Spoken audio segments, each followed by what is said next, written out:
வணக்கம் மக்களே, இது ஆச்சரியங்களின் அணிவகுப்பு 12 டக்கர். உடம்ப பார்த்துக்கப்பா அப்படின்னு நம்மளை நலம் விசாரிக்கிறவங்க ஃபர்ஸ்ட் சொல்ற வார்த்தை கேழ்வரகு சாப்பிடுங்க. அப்படிப்பட்ட கேழ்வரகு பத்தின 12 டக்கரான தகவல்கள் உங்களுக்காக. கேழ்வரகு வருஷத்துக்கு ஒரு தடவை விளையிற தானிய பயிர். கேப்பை, ஆரியம், ராகி அப்படின்னு இதுக்கு பல பெயர்கள் உண்டு. எங்க அப்பத்தா இதுல களி செஞ்சு தருவாங்க பாருங்க. கேழ்வரகு நம்ம ஊர்ல நிறைய கிடைச்சாலும் இதோட பூர்வீகம் அப்படின்னு பாத்தீங்கன்னா எத்தியோப்பியால இருக்கிற மலை பிரதேசத்துல தான் ஃபர்ஸ்ட் விளைஞ்சிருக்கு. 4000 வருஷத்துக்கு முன்னாடி எப்படியோ இந்தியாவுக்குள்ள வந்துருச்சு அப்படின்னு சொல்றாங்க. எப்படி வந்தா என்ன, ஹெல்தியா சாப்பிட்டு நல்லா இருப்போம். ஆனா சில வரலாற்று ஆய்வாளர்கள் இந்தியாவில தான் கேழ்வரகு ஃபர்ஸ்ட் தோன்றுச்சு அப்படின்னு சொல்றாங்க. பழங்கால மனுஷங்க நம்ம இந்தியாவில பாத்தீங்கன்னா காட்டு வகையான எலுசின் இண்டிகால இருந்து பயிர் செய்யக்கூடிய எலுசின் கோரகனா அப்படின்ற வெரைட்டியான கேழ்வரகை உற்பத்தி பண்ணியிருக்காங்க.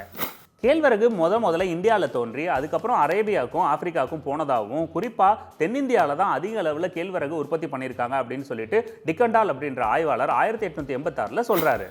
கேழ்வரகு அதிக வெப்பமாக இருக்கிற பிளேஸில் நல்லா வளரும். அதனால தான் நம்ம தமிழ்நாட்டிலையும் கர்நாடகாவிலையும் கேழ்வரகு சாகுபடி பண்ணுறதுல முதன்மை பிளேஸில் இருக்குது. இதுக்கு அடுத்ததாக பார்த்தீங்கன்னா பீகார், ஆந்திர பிரதேசம், உத்தரப்பிரதேசம் எல்லாம் வருது. எப்படியோ லிஸ்ட்டில் நம்ம முன்னாடி வந்துட்டோம். கேழ்வரகு பயிரை ஈரப்பதம் இருக்கிற பட்சத்தில் வருஷம் முழுக்க நீங்கள் பயிரிடலாம். இது வெப்பமண்டலம், மித வெப்பமண்டல பயிராக இருக்கிறதுனால சமவெளி அப்புறம் மலைச்சரிவுலலாம் ஈஸியாக சாகுபடி பண்ணலாம்.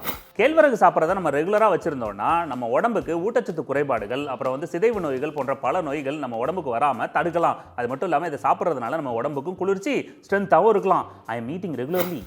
நம்ம வெயிட் லாஸ் பண்ணணும்னு நினைக்கிறவங்களுக்கு கேழ்வரகு சரியான மருந்துங்க. அரிசி சாதத்துக்கு பதிலாக கேழ்வரகு கஞ்சியை நம்ம ரெகுலராக சாப்பிட்டோம்னா உடம்பு எடை குறையும். இனிமே கேழ்வரகோட சேல்ஸ் பிச்சுக்க போகுது.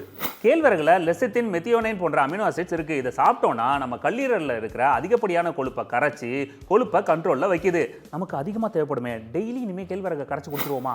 கேழ்வரகுல நேச்சுரலாகவே இரும்பு சத்து இருக்கிறதுனால அது அதிகமாக நம்ம சாப்பிட்டோம்னா நம்ம உடம்புல இருக்கிற ரத்த சோகை பிரச்சனைகள் சால்வ் ஆகும். அது மட்டும் இல்லாமல் நம்ம உடம்புக்கு நேச்சுரலாகவே ரெஸ்ட் கிடைக்கும். இதை தாண்டி கவலை, மன அழுத்தம், தூக்கம் இல்லை, இந்த பிரச்சனையெல்லாம் சால்வ் ஆகும்.